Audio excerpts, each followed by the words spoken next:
is a small town in the southwest of Spain near the Portuguese border. Just outside of the town lies the town cemetery. In the San Marcos section of the cemetery there is a grave that is at odds with most of the other graves. Firstly, there is what appears to be a British name, and secondly, there are two names. The first name is William Martin, the son of John Glendower Martin and Antonia Martin of Cardiff. The second name is Glendower Michael, who served as Major Martin. The date of death is the 24th of April 1943, and the story of how Major Martin came to be buried in a Spanish cemetery is a tale of wartime deception and trickery. Let us go back a few months to January 1943 to Casablanca in Morocco, where Winston Churchill and Franklin D. Roosevelt met and agreed to mount Operation Husky to invade Sicily.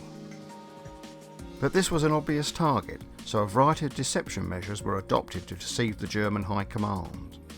Among these was Operation Mincemeat. Operation Mincemeat was hatched in London by British intelligence officers Flight Lieutenant Charles Cholmondeley and Royal Naval Officer Captain Ewan Montague. The plan involved the acquisition of a dead body. This was easier said than done, as although it was wartime and there were plenty of bodies, they all had to be accounted for. Eventually the body of a Welsh tramp who had died of eating rat poison was obtained, and an elaborate plan to make him look like a British officer began. The corpse took on the identity of Captain Acting Major William Martin. Letters, receipts, bills and a photograph of a girlfriend were all to be placed on the body to support the legend. He also had an official ID card with the photograph of an actual officer. The most important part, however, were the documents designed to deceive the Germans. The main document was a letter from Lieutenant General Sir Archibald Nye, Vice Chief of the Imperial Staff, to General Sir Harold Alexander, commander of the 18th Army Group in North Africa.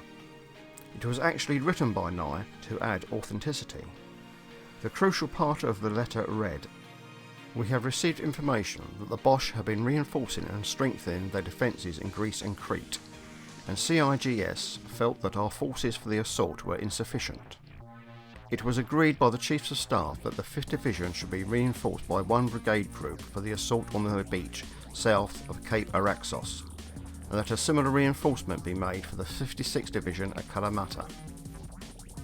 The body of Major Martin was dressed in a Royal Marine officer's uniform and the documents placed in a briefcase attached to the body, which was then placed in a sealed container filled with dry ice to preserve it. It was then taken to Greenock in Scotland, where it was taken aboard His Majesty's submarine Seraph. HMS Seraph then sailed to southwest Spain, where at 04:15 hours on the 30th of April, the body was taken from the container and lowered into the water with the reading of the 39th Psalm. The body was subsequently found by Spanish fishermen later that morning and taken to Huelva. Post-mortem was carried out and was hurried along by the British consul, as a thorough investigation would have blown the whole ruse.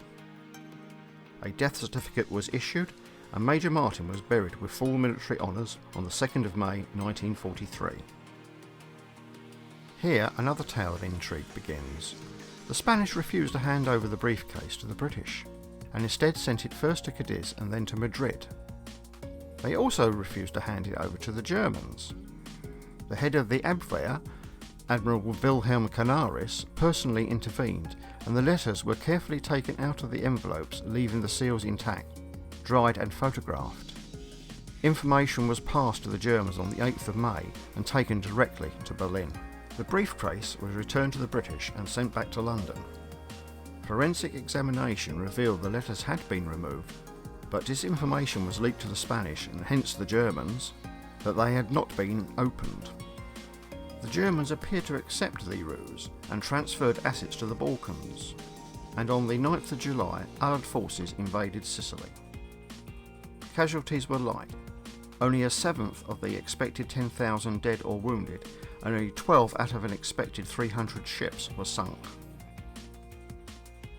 How much of this was due to Operation Mincemeat is not known. It may have been due to Hitler's mistrust of Mussolini and his obsession with the Balkans. But regardless, the invasion led to the downfall of Mussolini and Italy entering the war as a part of the Allies.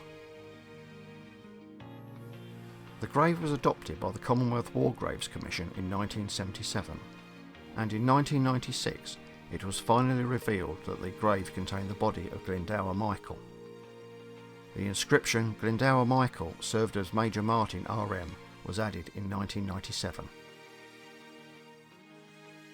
Although the sad life of Glendower Michael may never be known, it is certainly true that he served his country better in death than in life.